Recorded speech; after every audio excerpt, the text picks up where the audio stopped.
అది వాళ్ళని అడగాలండి. నన్ను ఇంటి నుంచి పంపించాలి అన్నదే వాళ్ళ ప్లాన్. గ్రూప్గా ఎలా అయితే వచ్చారో అంత ప్రీ ప్లాన్డ్గానే వచ్చారు. బట్ ఇందులో రాజు ఇలా చేయిస్తాడు అన్నది నాకే చాలా బాధగా ఉంది. నేను పబ్లిక్గా సారీ చెప్పాను. అతను నార్మల్ లైఫ్ లీడ్ చేసుకుంటాడు, మళ్ళీ పని చేసుకుంటాడు, వాడికి సినిమాలంటే ఇష్టం, సినిమా తప్ప వేరేది ఉండదు, పని చేసుకోవాలన్న ఉద్దేశంలో మనస్ఫూర్తిగా చిన్నోడా సారీ కాళ్ళు పట్టుకుంటానన్నాను, ఆంటీ అంకుల్ సారీ అన్నాను. దాని తర్వాత కూడా ఇంత పంతం దేనికో నాకు అర్థం కాలేదు.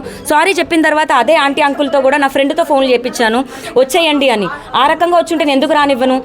దేనికి ఆస్తి, దేనికి ఆంటీ డబ్బులు, దేనికి? వచ్చారండి, వచ్చారు, నిజంగా జరిగింది అది.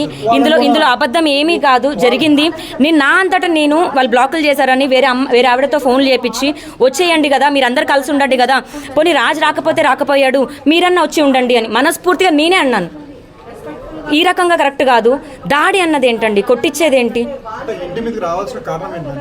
నన్ను పంపించడానికి. అదే అండి, 11 సంవత్సరాలు మేము ఉన్నామని కూడా ఛార్జ్షీట్ ఇవ్వడం జరిగింది, కోర్టులో ఉంది. 498 వేసుకోమనండి, వాళ్ళకు కూడా ఉండే హక్కు ఉంది అని. ఎందుకంటే ఇంట్లో ఉన్న వాళ్ళని పంపించడం కాదు కదా జరిగింది.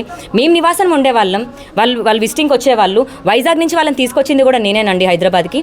విజిటింగ్కి ఉండేవాళ్ళు. 2018 నుంచి అక్కడ వేరే దగ్గర ఉన్నాము. మామగారు తాతగారు కోవిడ్ టైంలోని వాళ్ళు వేరే దగ్గరికి ఉప్పల్కి షిఫ్ట్ అయిపోయారు.